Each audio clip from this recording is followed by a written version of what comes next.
talks about the magic formula, and a lot of people want to know if it's still valid in this market, because the magic formula did so much crazy things for people. It made it very easy and simple to follow. So a lot of people were like, damn, like the magic formula is it. Hello everyone, welcome to Just Invest Today. And in today's video, we're talking about a podcast that William Green did with Joel Greenblatt on the Investor Podcast Network.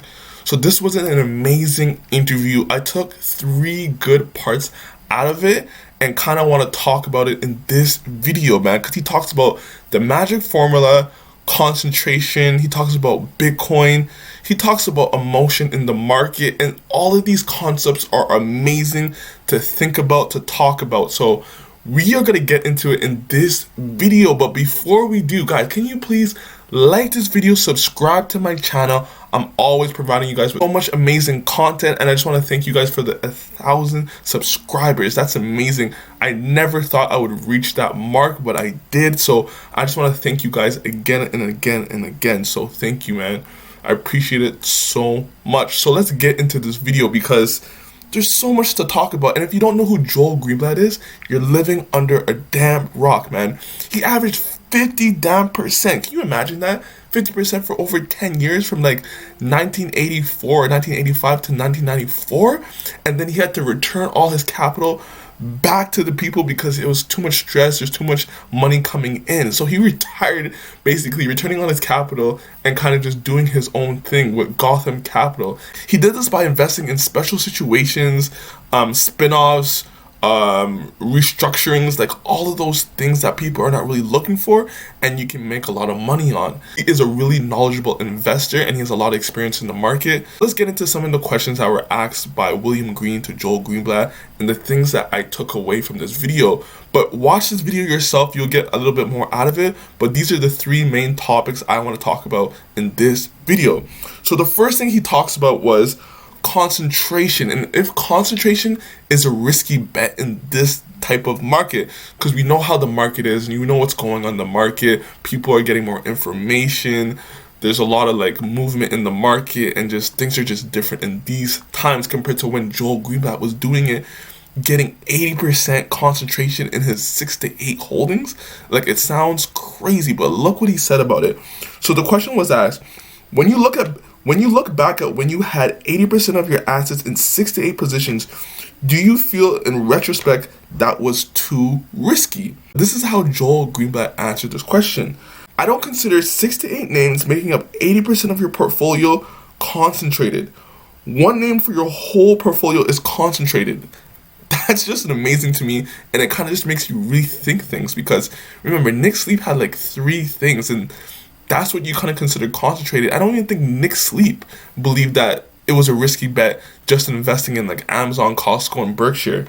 So then he goes into a concept that Warren Buffett laid out. And this basic concept was actually really eye-opening because I really heard it, but Joel Greenblatt put it in a nice way, saying that if you sold a business for $1 million and you have that $1 million to kind of reinvest that, and you're looking for opportunities in your town, so you have 100 businesses in your town and you have $1 million to invest.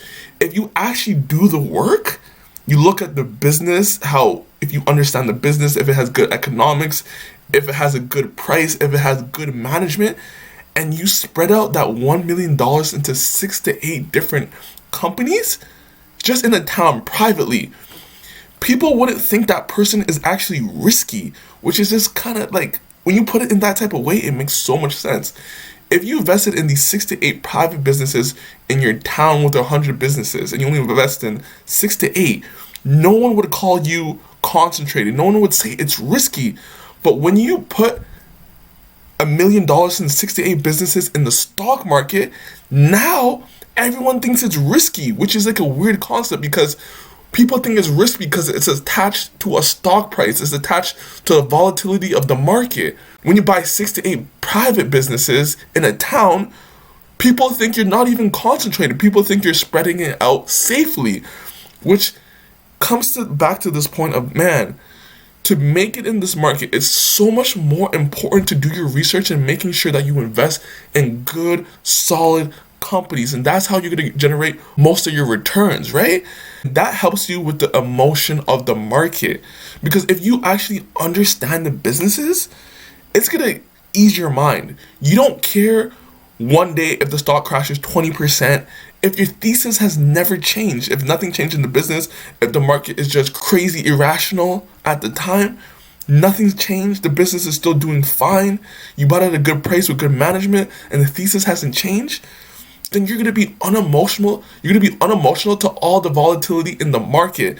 And these are sound concepts that you need to have.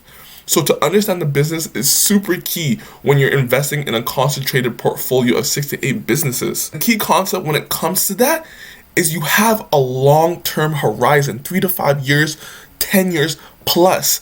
It makes it so the businesses that you actually own, you're trying to think of it like you're the owner of the business. That these are like your lifelong holdings, especially if you actually believe in these businesses and they have a strong thesis. Not 1 or 2 years out, because in 1 or 2 years, you have no idea where the stock price is going to be, what the business is going to do. You just don't know. So spreading your money out in 6 to 8 business is not concentrated when you think about it in that sense. Next thing he really talks about is Bitcoin, and how he doesn't invest in Bitcoin because he still thinks it's very speculative. He doesn't understand it. He doesn't know where it's going to be. He doesn't know what it's going to do. So Bitcoin is just out of the market when it comes to him investing in it. But he said there's always room for like having a little bit of money in these speculative bets that you can have, maybe 5%, 2%, to see where it goes. So he's saying that just Bitcoin in general is just not his field. He doesn't know the odds when he's buying into Bitcoin, so he just avoids it right now. He might be outdated on that. He doesn't know for sure, but he only plays games that he can win at. So this is super important concept to have. You want to play games that you can win, but if you are still going to play that speculative game that you might think this company still has so much potential, but you're not 100% sure, yes, you can have like a nice little speculative bucket, 5%, maybe 10% of your whole portfolio. I don't know, you can put that in. So that's a nice concept to have in your mind when you're investing in these more speculative companies or speculative bets. Lastly, he talks about the magic formula, and a lot of people want to know if it's still valid in this market, because the magic formula did so much crazy things for people. It made it very easy and simple to follow.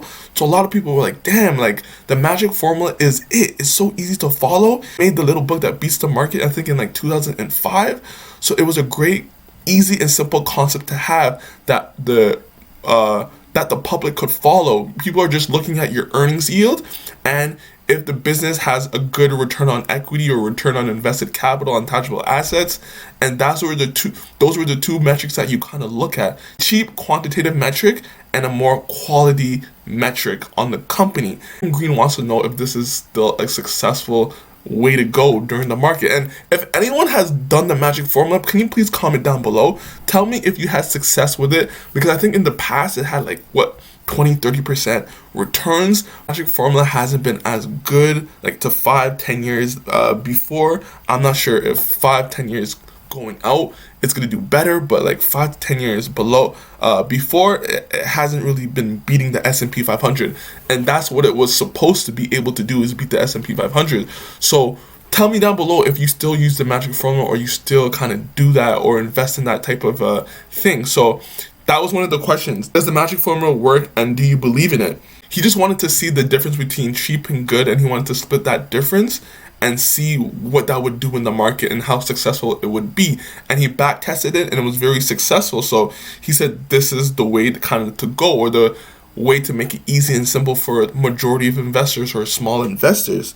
So he still thinks it's valid in this type of market, and you can see success doing that. But I don't know how great it works today. Here is Joel Greenblatt's actually stock holdings for Q4 2021. So it probably kind of changed, but he still thinks that these big holdings, these micro-cap companies, these large cap companies are still kind of undervalued. Like Amazon, Google, Amazon, Alphabet, Google. He still thinks like these companies are probably still undervalued. So he still has good size positions, or he still has some of his portfolio in these companies. So Joel Greenblatt is a shrewd investor. This podcast was amazing. Go actually back and watch it and tell me what you think about it, man. So, but Anyways, that's it for this video. Like and subscribe to my channel, please. Peace.